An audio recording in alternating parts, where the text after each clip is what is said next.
देश की आज़ादी के 75 साल पूरे हो चुके हैं। इसीलिए हमने 75वें वर्षगांठ अपने देश की आज़ादी की सेलिब्रेट की है। लेकिन इस बार ये 76वां स्वतंत्रता दिवस था। तो इस बात को कहते ही आपका ये कन्फ्यूज़न तो दूर हो गया होगा कि ये 75वां 76वां आखिर चल क्या रहा है। यानी कि 75 साल हो चुके हैं हम एक देश के रूप में आज़ाद हुए और 76वां स्वतंत्रता दिवस हमने हाल ही में सेलिब्रेट किया है। इस दिवस पर जैसा कि आप जानते हैं देश के प्रधानमंत्री के द्वारा लाल किले से एक स्पीच दी जाती है। इस स्पीच का महत्व इस बात में निहित होता है कि आने वाले वर्षों में हमारा देश किस राह पर अग्रसर होगा, वो कौन सी दिशाएं हैं जिस ओर हम अपने देश को, अपने राष्ट्र को ले जाना चाहते हैं, इसके बारे में हमें पता चलता है। हमें पता चलता है कि सरकार कौन से उद्देश्यों को, कौन सी नीतियों को आगे लेकर चलना चाहती है। तो इस स्पीच को ना सिर्फ एक देश का नागरिक होने के नाते आपने अवश्य सुनना चाहिए, बल्कि क्योंकि आप सिविल सेवा की तैयारी कर रहे हैं तो सिविल सेवा एस्पिरेंट होने के नाते आपके एग्जाम में इस स्पीच की क्या इंपॉर्टेंस है, किन योजनाओं के नाम उन्होंने अपनी स्पीच में लिए हैं, किन इनिशिएटिव्स को उन्होंने प्रायोरिटी के साथ बताया है, किन लोगों के नाम उन्होंने अपनी स्पीच में लिए हैं, ये हमारे लिए पढ़ना बेहद महत्वपूर्ण हो जाता है। क्योंकि सरकार ने हजारों चीज़ों में से कुछ चंद चीज़ों को चुना है और उनको इस 15 अगस्त के सबसे विशेष अवसर पर लाल किले से पूरे देश के सामने रखा है। मतलब कोई तो महत्व होगा उन चंद चीज़ों का। इसी महत्व को ध्यान में रखते हुए आज की वीडियो में प्रधानमंत्री जी की स्पीच का एक जो निचोड़ निकलता है उसको हम पढ़ने वाले हैं। देखिए, प्रधानमंत्री जी ने कहा था हमें आज़ाद हुए 75 साल हो चुके हैं। इस 75 साल के संघर्ष से जो अमृत निकला था अब उसको संजोने का समय आ गया है। इसी चीज़ से इंस्पायर होकर मैंने ये वीडियो तैयार किया है कि उनकी पूरी स्पीच का जो अमृत निकला है, जो आपके एग्जाम के लिए काम में आएगा, उसको हम पढ़ने वाले हैं। ये वीडियो दोनों तरफ से मेहनत के बाद ही सफल होगा। मेरी मेहनत ये होगी कि मैं आपको हर एक वो चीज़ बता दूं जो आपके लिए काम की है, उसकी क्या इम्पोर्टेंस है, कहाँ से आप उसको लिंक करते हैं, ये मैं आपको बता दूं। आपकी मेहनत ये होगी कि पढ़ाई आखिरकार आपको ही करनी है। तो देखिए, स्पीच में जिन भी योजनाओं के नाम लिए गए, जिन इनिशिएटिव्स के नाम लिए गए, जिन स्वतंत्रता सेनानियों के नाम लिए गए, जिन फैक्ट्स पर प्रधानमंत्री जी ने एम्फेसिस किया है, उसके बारे में हम चर्चा करेंगे। ये एक गाइडिंग वीडियो होने वाला है। ये आपको गाइड करेगा कि किस दिशा में आपको ज़्यादा फोकस के साथ, ज़्यादा प्रायोरिटी के साथ पढ़ाई करनी है। तो आइए शुरुआत करते हैं एक बेहद इंटरेस्टेड और नई वीडियो की, जिसको सुनने के बाद आपको काफ़ी अच्छा महसूस होगा क्योंकि प्रधानमंत्री जी की स्पीच का जो अमृत था वो आप निकाल चुके होंगे। तो सबसे पहले तो देखिए, हर घर तिरंगा अभियान ये केंद्र सरकार के द्वारा स्टार्ट किया गया था। तो और इस अभियान का महत्व इस बात में भी है कि पिछले जितने भी वर्षों में प्रधानमंत्री जी ने लाल किले से संबोधन दिया है, केसरिया रंग की पगड़ी पहनकर दिया है, किंतु इस बार उनकी पगड़ी भी तिरंगे को रिप्रेजेंट करती थी। या आप कह सकते हैं कि जो उन्होंने हर घर तिरंगा अभियान था, इसमें अपनी तरफ से भी एक पहल, एक कदम उठाया था। तो यहाँ से हमें क्या पता चलता है, हमारे एग्जाम के लिए क्या महत्व है प्रधानमंत्री जी की पगड़ी का, उनकी पगड़ी का नहीं, लेकिन हर घर तिरंगे अभियान का महत्व अवश्य है। जैसे अब हमारे नेशनल फ्लैग को लेकर जितनी भी फैक्ट्स हैं उनको आपने प्रिपेयर करना होगा, क्योंकि प्रीलिम्स में इससे एक प्रश्न बन सकता है। क्या ओरिजिन रहा था, किसने उसको डिज़ाइन किया है, कब कैसा उसका एक आप कह सकते हैं डिज़ाइन रहा था, किन किन का योगदान है उस डिज़ाइन के लिए, कब उसको अडॉप्ट किया गया था, ये सारे फैक्ट्स आपने पढ़ने हैं, इनको अच्छे से मेमोराइज करके रखना है। ठीक बात है। इसके बाद अपनी स्पीच में प्रधानमंत्री जी ने उन स्वतंत्रता सेनानियों को नमन किया था जिनका इस देश की आज़ादी में बहुमूल्य योगदान है। उनमें से देखिए, महिला जो स्वतंत्रता सेनानी थे और जो आदिवासी स्वतंत्रता सेनानी थे, उनमें से कुछ के नाम उन्होंने लिए थे। यानी कि ये नाम आपके एग्जाम के लिए इम्पॉर्टेंट हो जाते हैं। हिस्ट्री में जब आप स्वतंत्र भारत का इतिहास पढ़ते हैं, वहाँ से इसको आप लिंक कर सकते हैं। अगर मैं वीरांगनाओं की बात करूँ तो रानी लक्ष्मीबाई, झलकारी बाई, दुर्गा, रानी कौंडिन्य, चेन्नम्मा, हजरत महल, इनका नाम प्रधानमंत्री जी की तरफ से लिया गया था। था। आदिवासी नेताओं की बात करें तो बिरसा मुंडा, सिद्धू कान्हू, अल्लूरी सीताराम राजू, गोविंद गुरु, नारायण गुरु, इनका नाम जो है प्रधानमंत्री जी की तरफ से लिया गया था। आज़ादी के अनसंग हीरोज़, इस थीम के साथ कुछ कॉमिक्स ऑलरेडी सरकार के द्वारा निकाले जा रही हैं। आप गूगल करेंगे तो आपको मिल जाएगा। तो ये जो आज़ादी के अनसंग हीरोज़ थे, ये थीम इस बार गवर्नमेंट ने बहुत ज़्यादा प्रचारित की है। बहुत सारे ऐसे हीरोज़ जिनके बारे में आम जनमानस नहीं जानता, उनके बारे में अवेयरनेस जो है सरकार की तरफ से फैलाई जा रही है। तो उनके बारे में प्लीज़ थोड़ा सा पढ़ लीजिएगा, प्रश्न वहाँ से बन सकता है। इसके अलावा देखिए 15 अगस्त को महर्षि अरबिंदो की जन्म तिथि भी होती है, तो उनका जिक्र प्रधानमंत्री जी ने किया। स्वदेशी से स्वराज, इस बात का जिक्र प्रधानमंत्री जी ने दिया। तो यहाँ से वोकल फॉर लोकल इनिशिएटिव जो सरकार के द्वारा चलाया जा रहा है, इसको आप लिंक कर सकते हैं। स्वदेशी से स्वराज ये आपको मॉडर्न हिस्ट्री में पढ़ना है, लोकल फॉर वोकल ये आपको करंट अफेयर के पॉइंट ऑफ व्यू से पढ़ना है। इसके अलावा रविंद्रनाथ टैगोर जी, विवेकानंद जी, इनका जिक्र भी जो है प्रधानमंत्री जी के द्वारा किया गया। तो इनके बारे में भी आपको थोड़ा थोड़ा जो है पढ़ लेना है, ठीक है। तो ये कुछ वो नाम थे जिनको उन्होंने अपनी स्पीच के अंदर हाईलाइट किया था। कुछ और नाम भी थे जो आप अपनी मॉडर्न हिस्ट्री के तहत जनरली पढ़ते ही हैं, तो इनको ध्यान रखिएगा। इसके अलावा देखिए 14 अगस्त को विभाजन विभीषिका स्मृति दिवस के रूप में सेलिब्रेट किया गया। सेलिब्रेट में नहीं कहूँगी, इसको याद किया गया, क्योंकि भारत पर ये एक आघात था जिसको हम आज तक नहीं भुला पाए हैं। तो इसको भी ध्यान रखिएगा। ये एक जो आप कह सकते हैं नए तरीके से 14 अगस्त को मनाने का तरीका सरकार ने अभी निकाला है। इसके बाद देखिए प्रधानमंत्री जी ने कहा है कि एक समय था जब भारत में अन्न संकट था। अमेरिका की तरफ से वो गेहूं जिनको कोई खरीदना पसंद ही नहीं करता था, PL 480 ये नाम आपने सुना होगा, ये उनकी तरफ से भारत को दिए गए थे। और आज इंडिया एक वीट एक्सपोर्टिंग कंट्री के रूप में पूरे विश्व को अपना अनाज उपलब्ध करा रहा है। तो भारत की एक अनाज आयातक देश से एक अनाज निर्यातक देश की जो यात्रा है, इसको आपने मेंस के लिए तैयार करना है। एग्रीकल्चर 2.0 ये एक थीम हो सकती है जो आपके मेंस के लिए इम्पॉर्टेंट हो सकती है, तो ये ध्यान रखिएगा। और जब आप इंडिया आफ्टर इंडिपेंडेंस पढ़ते हैं, तो इसमें जब आप पढ़ते हैं कि भारत में किस तरह एक अन्न संकट आया था, तो ये टॉपिक आपके लिए इम्पॉर्टेंट हो जाता है। इसके बाद इंडियन डाइवर्सिटी, भारतीय विविधता का जिक्र जो है प्रधानमंत्री जी ने किया है, और कैसे भारत इस विविधता में होते हुए भी एक है, यानी कि जो हमारी मल्टी कल्चरल एक विरासत है, इसको सेलिब्रेट करने की बात उन्होंने कही है। तो आपका जो सोसाइटी वाला टॉपिक है, उससे ये इम्पॉर्टेंट हो जाता है। भारतीय विविधता, इसको आप प्रिपेयर कर सकते हैं। इसके बाद शोषितों के एम्पावरमेंट की बात प्रधानमंत्री जी ने की है, चाहे दलित हो, महिलाएं हो, ट्रांसजेंडर्स हो, वो व्यक्ति जो समाज में अंतिम पायदान पर खड़ा हुआ है, उसको कैसे एम्पावर किया जाए, उसका कैसे उत्थान किया जाए। अंत्योदय क्या जो एक कॉन्सेप्ट था गांधी जी का कि अंतिम जो व्यक्ति है उसका भी जब उदय होगा तब समाज जो है आगे बढ़ पाएगा। तो ये अंत्योदय की अवधारणा ये आपने प्रिपेयर करनी है। शोषितों के एम्पावरमेंट को लेकर सोशल जस्टिस और सोसाइटी, इसमें आपको ये टॉपिक प्रिपेयर करना है, राइट। इसके बाद मोदी जी ने एक इंटरेस्टिंग फैक्ट भी बताया। उन्होंने कहा कि आज़ादी के बाद जन्म लेने वाले वो ऐसे पहले प्रधानमंत्री हैं जो लाल किले से स्पीच दे रहे थे। खैर, इसके बाद देखिए प्रधानमंत्री जी ने बात की है कि जो इंडिया है वो मदर ऑफ डेमोक्रेसी है, यानी कि लोकतंत्र जो है इसकी माँ के रूप में भारत है। तो इंडिया की डेमोक्रेसी, इसको तो आपने प्रिपेयर करना ही, लेकिन एंशियंट हिस्ट्री में जो लिच्छवी गणराज्य था, विशाली गणराज्य, ये आपके लिए पढ़ना ज़रूरी हो जाता है।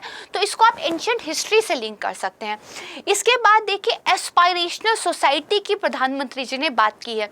मैं उसी सीक्वेंस में आपको बता रही हूँ जिस सीक्वेंस में प्रधानमंत्री जी ने बोला है, यानी कि आज का जो हमारा भारतीय समाज है, इसमें जो युवा वर्ग है, जो मध्यम वर्ग है, उनकी आकांक्षाएं हैं, इस देश को लेकर उनकी आकांक्षाएं हैं, खुद को लेकर व्यक्तिगत लेवल पर उनकी आकांक्षाएं है। तो ये एक समय आ गया है एक राष्ट्र के रूप में हम उन आकांक्षाओं को पूरा करें। तो एस्पिरेशनल सोसाइटी इंडिया की बन गई है और इस टॉपिक को आप ना सिर्फ सोसाइटी से लिंक कर सकते हैं बल्कि नीति आयोग का जो एस्पिरेशनल डिस्ट्रिक्ट करके एक प्रोग्राम चल रहा है वो आपके लिए प्रीलिम्स के लिहाज से इम्पॉर्टेंट हो जाता है।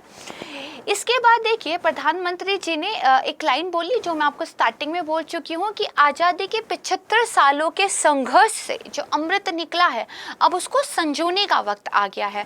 तो एक ऐसे की थीम के रूप में आप इसको थोड़ा सा प्रिपेयर कर सकते हैं कि 75 ऑफ ईयर में इंडिया का जो एक प्रोग्रेस रहा था, इंडिया एज ए नेशन 75 सालों में कहाँ से कहाँ आ गया, टेक्नोलॉजिकल एडवांसमेंट क्या हुई है, सोसाइटी के लेवल पर क्या चेंजेस हुए हैं, दलितों को लेकर महिलाओं को लेकर क्या कुछ बदलाव आए हैं, क्या कुछ करने की अभी भी ज़रूरत है, इन पर जो है थोड़ी सी थीम्स आप अपनी प्रिपेयर कर लीजिएगा।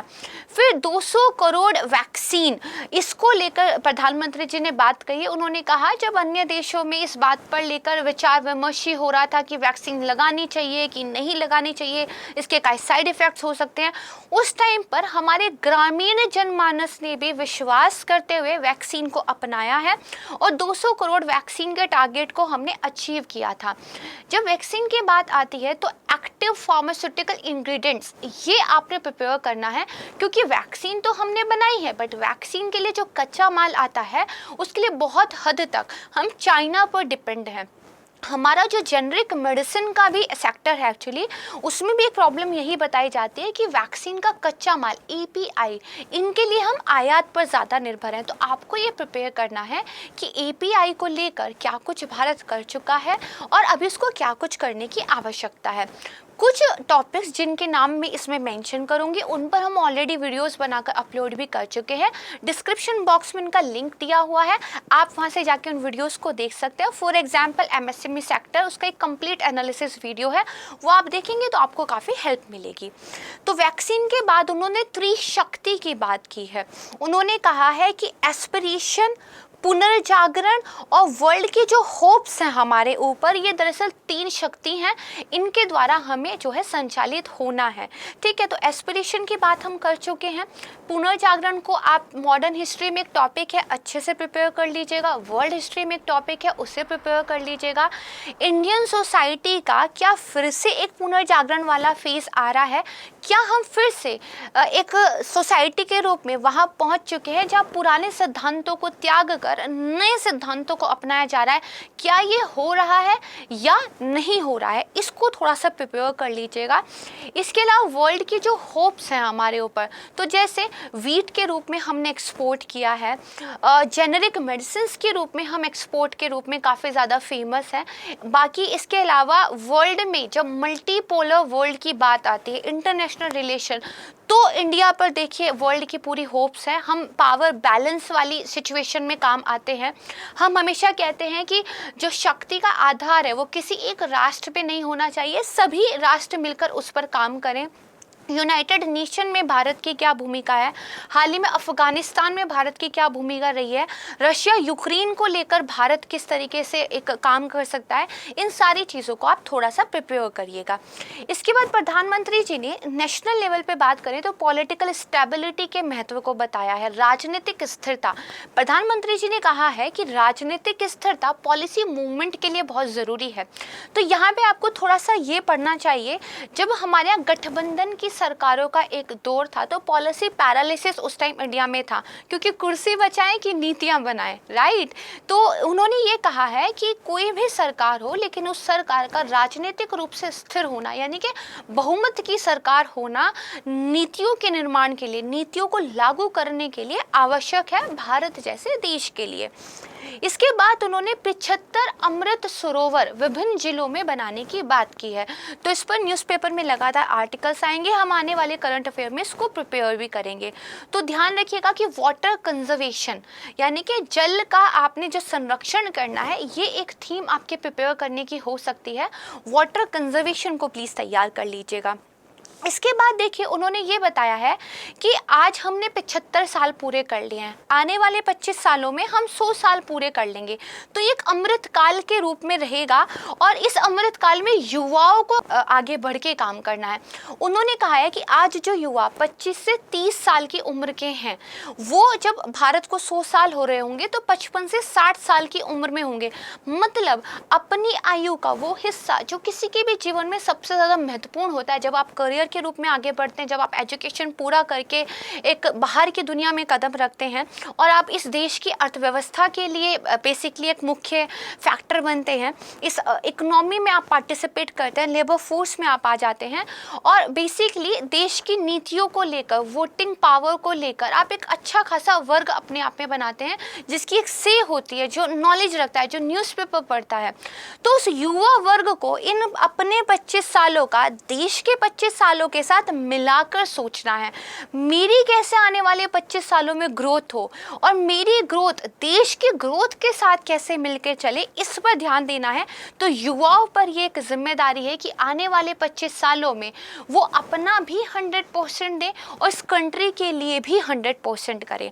तो ये एक थीम हो सकती है। तो युवाओं की जब बात आती है तो जो हमारी मिनिस्ट्रीज़ हैं उनके द्वारा युवाओं के लिए कौन कौन सी स्कीम्स चलाई जा रही हैं, स्पोर्ट्स में भारत कितना अच्छा कर रहा है, कॉमनवेल्थ में जो भारत ने कितना अच्छा प्रदर्शन किया है, इसके अलावा युवा वर्ग की क्या आकांक्षाएं हैं, हमारा जो डेमोग्राफिक डिविडेंड है, ये सारी चीज़ें आपको थोड़ी सी पढ़नी चाहिए। जनसांख्यिकी लाभांश ये आप पढ़ सकते हैं।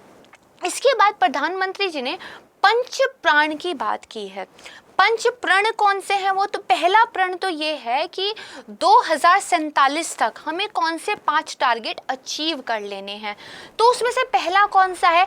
India a developed country, India a developed nation, Bharat को विकसित देश बन जाना है।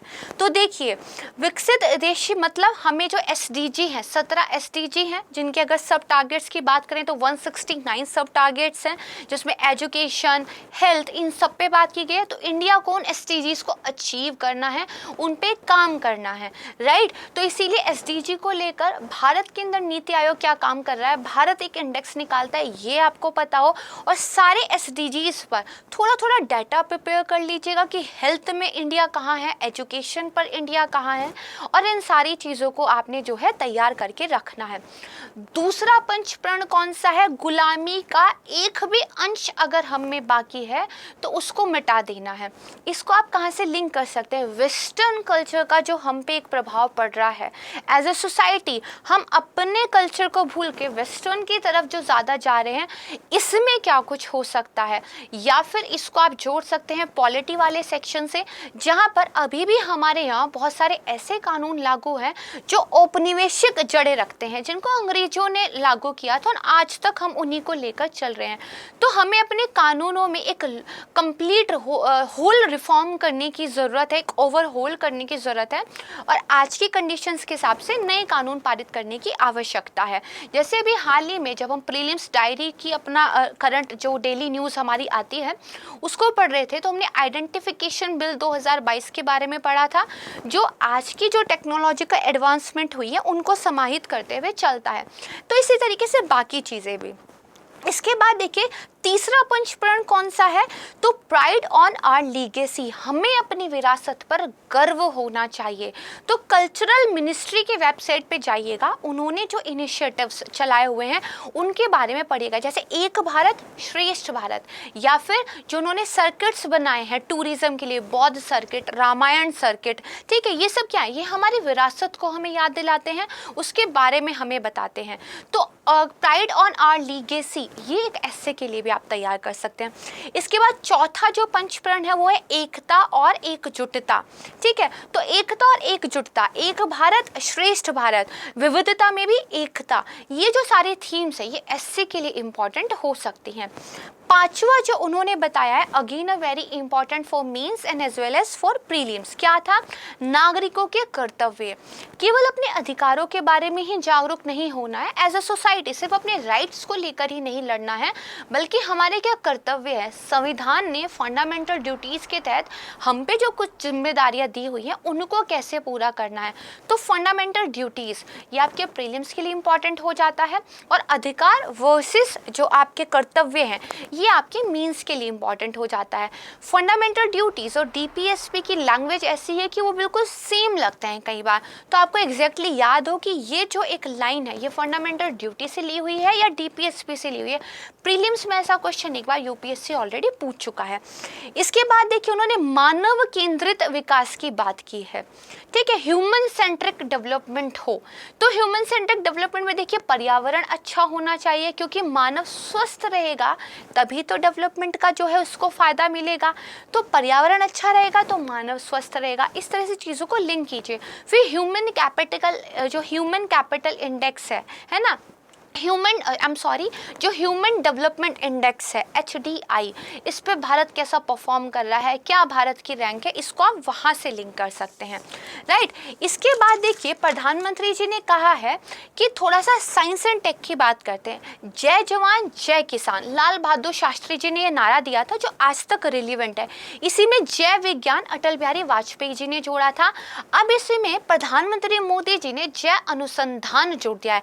जय जवान जय किसान जय विज्ञान जय अनुसंधान, इनोवेशन, नवाचार, रिसर्च, इसको लेकर काम करना है। और कुछ दिन पहले ही हमने अपने टारगेट प्रीलिम्स वाले प्रोग्राम में, जो हमारा डेली करंट अफेयर प्रोग्राम है, उसमें इंडिया का R&D सेक्टर में क्या कुछ चल रहा है ये हमने डिटेल से पढ़ा था। तो ये सारी वीडियोस आप इसलिए रोजाना सुनिए, आपका इतना सारा सिलेबस कवर हो जाएगा कि आपको पता भी नहीं चलेगा, और डेली बेसिस पे थोड़ा थोड़ा करके हो जाएगा, राइट।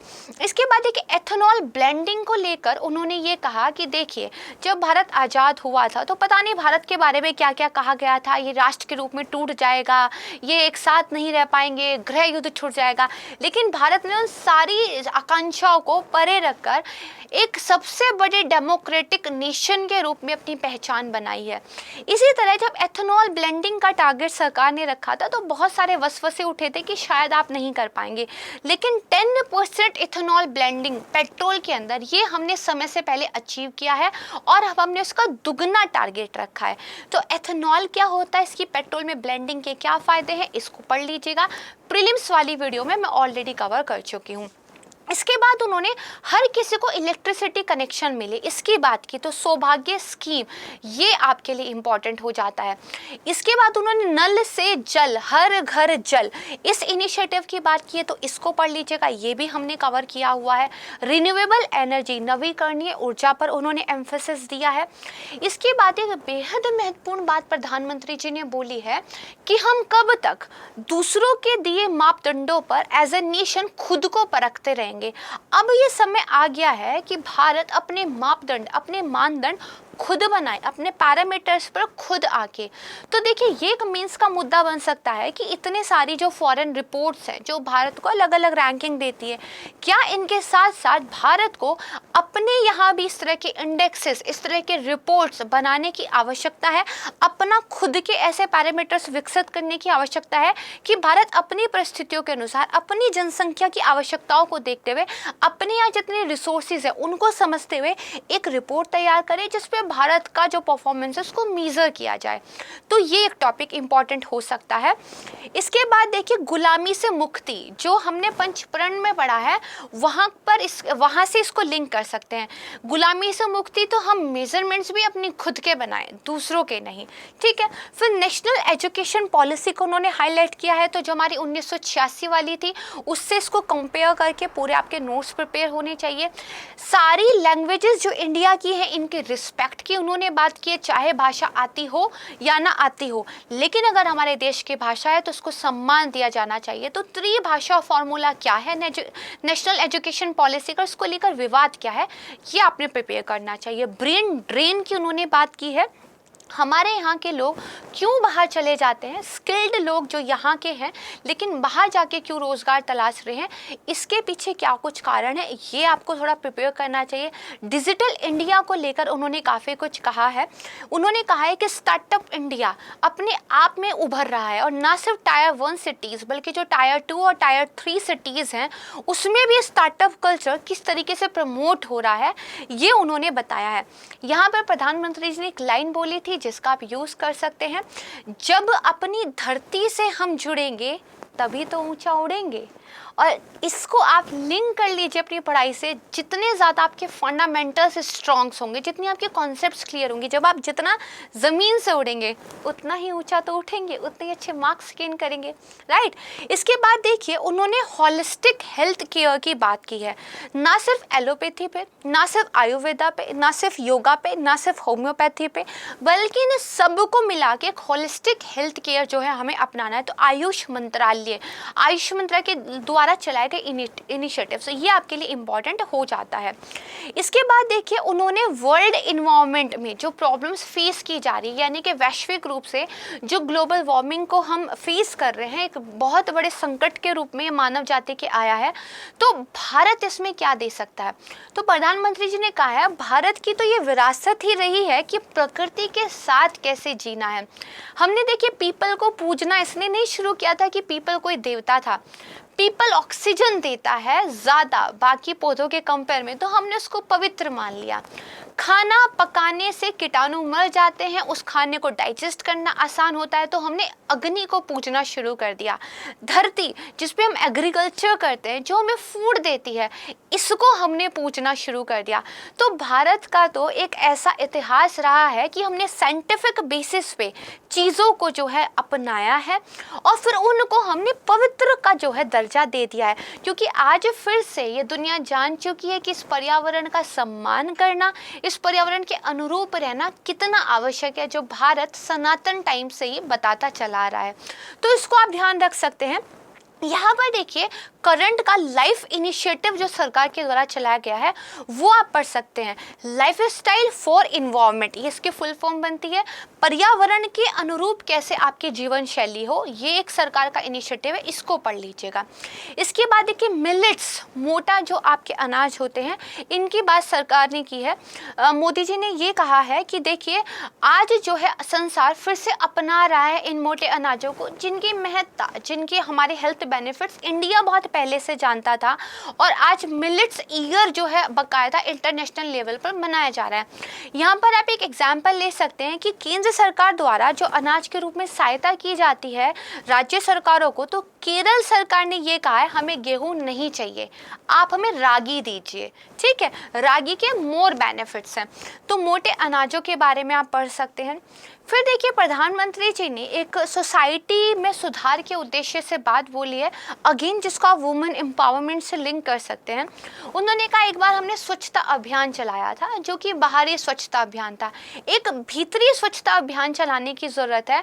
हमारी भाषा में एक विकृति आ गई है जिसमें वुमेन्स को डिग्रेड किया जाता है, तो हमें उसको बदलने की ज़रूरत है। महिलाओं को सशक्तिकरण तभी हम देंगे जब एज ए सोसाइटी और एज अ पर्सनल लेवल पर हम चीज़ों को चेंज करेंगे। तो इसके लिए सिर्फ एजुकेशन रिफॉर्म ही काफ़ी नहीं है, बल्कि फैमिली के लेवल पर एक बच्चे को हम कैसी एजुकेशन दे रहे हैं, बच्चे के सामने किस प्रकार की भाषा हम बोल रहे हैं, इसका ध्यान रखने का ज़रूरत है।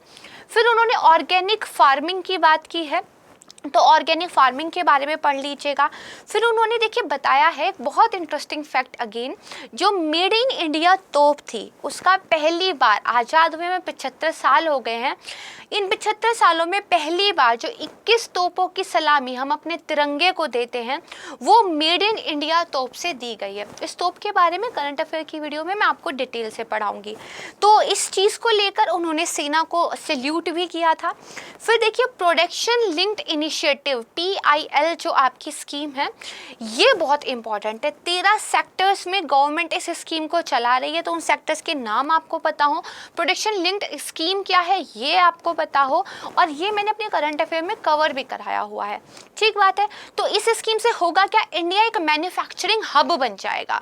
इसके बाद देखिए उन्होंने ब्रह्मोस का जिक्र किया। जब मैन्युफैक्चरिंग हब बनने की बात आती है तो डिफेंस में भी इंडिया एक मैन्युफैक्चरिंग हब बन के आएगा। ब्रह्मोस का हम बाकायदा एक्सपोर्ट कर रहे हैं, तो इंडियन जो डिफेंस सेक्टर है उसमें आत्मनिर्भर भारत, मेड इन इंडिया, इनको हम आगे लेकर आ रहे हैं। फिर वंदे भारत ट्रेन के बारे में उन्होंने बताया है। 75 न्यू जो है ट्रेन अभी हाल ही में बनाई गई हैं, मेड इन इंडिया है सारी की सारी। फिर उन्होंने एनर्जी सेक्टर की बात की है, जिसमें हमें ग्रीन एनर्जी पर, रिन्यूएबल एनर्जी पर, सोलर एनर्जी पर ज़्यादा फोकस करना है। मिशन हाइड्रोजन का उन्होंने जिक्र किया, तो मिशन हाइड्रोजन क्या है और कैसे इससे हम जो है ऊर्जा प्राप्त कर रहे हैं ये आपको पता हो। बायोफ्यूल की उन्होंने बात की है, तो you must know about it, हमने करंट अफेयर में इसको कवर किया हुआ है। इलेक्ट्रिकल व्हीकल की उन्होंने बात की हुई है, डिस्क्रिप्शन में वीडियो है आप देख सकते हैं। इसके बाद उन्होंने नेचुरल फार्मिंग, प्राकृतिक खेती की बात कही, और यहाँ पे उन्होंने जो है नैनो फर्टिलाइजर्स की बात की है। तो नैनो फर्टिलाइजर्स क्या होते हैं, इनका जो परंपरागत उर्वरक है उनके ऊपर क्या लाभ है ये आपको पता हो। कुछ दिन पहले वीडियो में मैंने आपको नैनो यूरिया कवर कराया था, उसको यहाँ पर आप ध्यान दे सकते हैं। तो these are some important points जिन्होंने बताए थे। फिर उन्होंने ग्रीन जॉब की बात की है, तो ये ग्रीन जॉब क्या होते हैं ये आपको पता होना चाहिए, इनके लिए किस तरह की स्किल की जो है इंडिया को ज़रूरत है। फिर वो MSME पर आते हैं, और यहाँ पे उन्होंने ज़ीरो डिफेक्ट और ज़ीरो इफेक्ट ये वाला बेसिकली एक इनिशिएटिव है, इसके बारे में बात की। तो MSME सेक्टर के बारे में आप पढ़िएगा, MSME सेक्टर की जो नई डेफिनेशंस आ गई है उसके बारे में पढ़िएगा, हम करंट अफेयर में कवर कर चुके हैं।